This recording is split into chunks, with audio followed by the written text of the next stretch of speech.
ยืมซาวเข้ามาหน่อยฮะคุณผู้ฟังครับเรื่องราวของผีมาบ้องตามตำนานนั้นเขาบอกเลยว่าบ่าวเฒ่าหรือชายโสดเมื่อตายแล้วครับวิญญาณจะเป็นผีมาบ้องตำนานผีมาบ้องล้านนานั้นมีหลายกระแสเลยทีเดียวครับเขาบอกว่า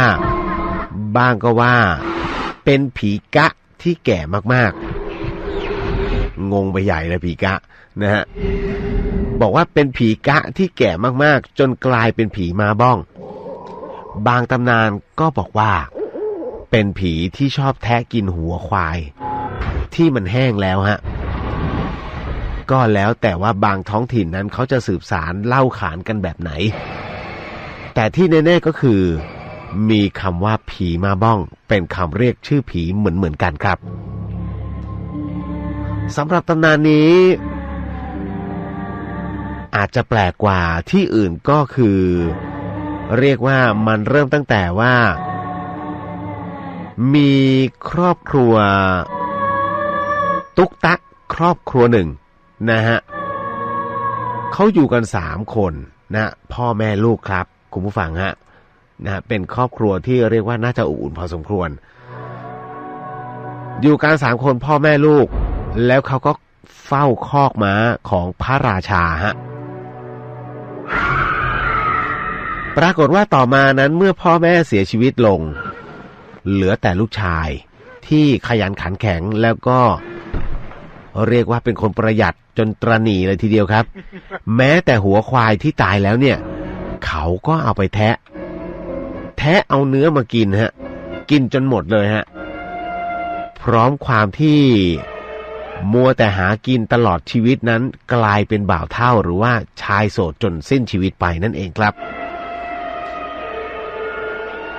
หลังจากนั้นเมื่อตายไปเป็นวิญญาณนะวิญญาณของเขานั้นก็นึกได้ว่าเมื่อเป็นคนไม่ได้แต่งงานไม่รู้รสชาติของการมีครอบครัวครับแม้กระทั่งตายปุ๊บก็ไม่มีใครมาดูแลศพด้วยความคิดดังกล่าวครับเกิดความอิจฉาริษยาเด็กหนุ่มที่เรียกกันว่าบ่าวแท่วหรือเด็กหนุ่มหรือว่าเด็กชายที่เริ่มขึ้นหนุ่มฮะคือประมาณเริ่มแตกหนุ่มอ่ะเสียงห้าวนั่นเองเขาเรียกว่าบ่าวแท่วครับ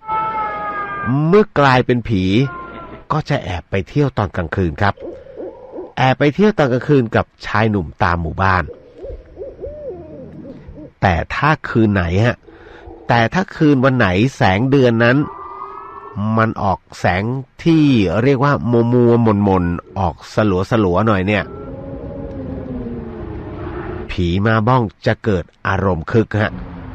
อารมณ์คึกเกี่ยวกับเพศสัมพันธ์เขาบอกว่าบ้องมันแข็งมันก็จะวิ่ง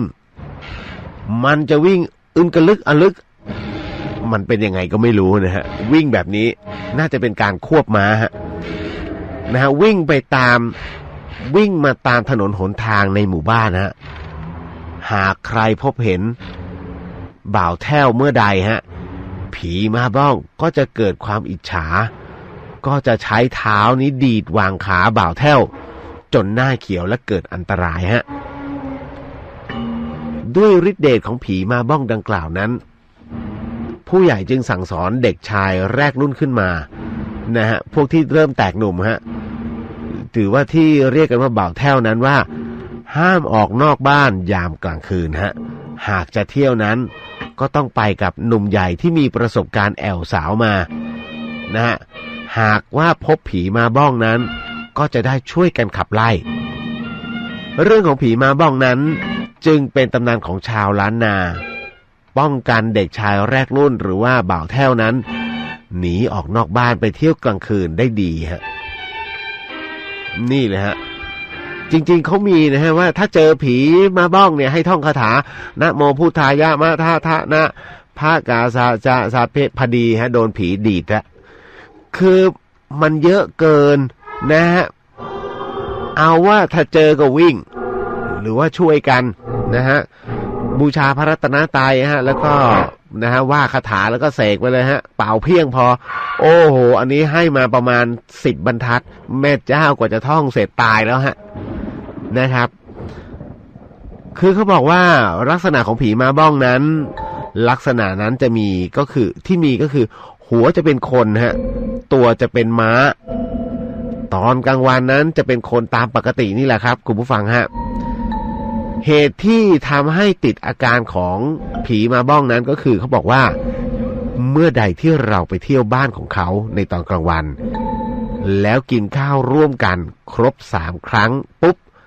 เราก็จะกลายเป็นผีม้าบ้องทันทีฮะโอ้แม่เจ้าเหมือนคุณยายวรนาถเป๊ะเลยฮะนะฮะอารมณ์นี้เลยวิธีป้องกันนะฮะเขาบอกนะวิธีป้องกันก็คือให้ใช้ไม้คานบ้านฮะหรือว่าที่เปิ้ลเรียกว่าไม้ซวกนะหรือว่าไม้สวกนะฮะไม้ซวกฟาดผีม้าฮะ